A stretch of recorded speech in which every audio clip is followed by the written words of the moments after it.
US president also says he is considering declaring a national emergency over housing as affordability concerns deepen all over America. Trump said he wants to protect existing homeowners while making it easier for new buyers to enter the housing market. Listen in.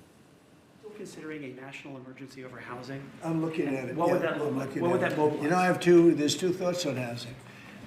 You have a lot of people have housing that because we have such a strong time and such a strong market, their houses are very valuable. It's a big part of their net worth, their house. I don't want to knock those numbers down because I want them to continue to have a big value for their house. At the same time, I want to make it possible for young people out there and other people to buy housing. Well, U.S. consumer prices rose less than expected in the month of November, easing inflation worries. But economists warn the moderation may only be temporary, with tariffs and living costs still squeezing household budgets.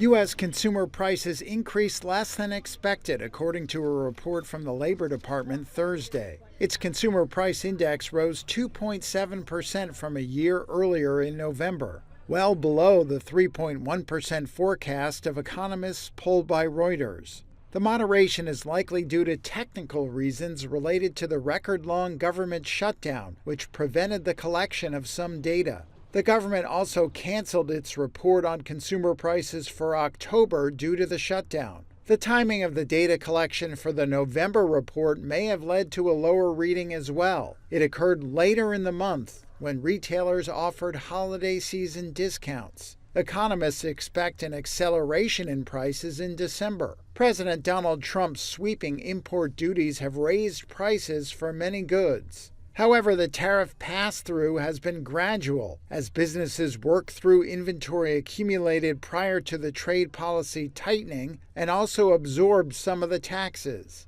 I inherited a mess, and I'm fixing it. Trump, who won the 2024 presidential election on promises to tame inflation, has in recent weeks alternated between dismissing affordability problems as a hoax, blaming former President Joe Biden, and promising that Americans will benefit from his economic policies next year. And short video social media platform TikTok's Chinese parent ByteDance has signed binding agreements to sell more than 80% of the social media's application's U.S. assets to American and global investors in a move aimed at avoiding a U.S. government ban.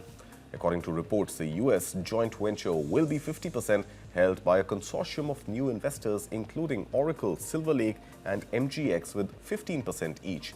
30% held by affiliates of certain existing investors of ByteDance, and only 19.9% of the total stock will be retained by ByteDance.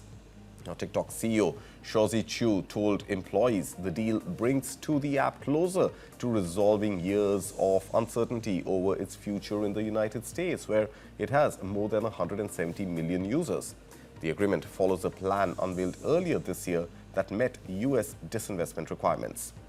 The deal, set to close on Jan 22nd, would end years of efforts to force ByteDance to divest in the United States business over national security concerns raised by successive U.S. administrations.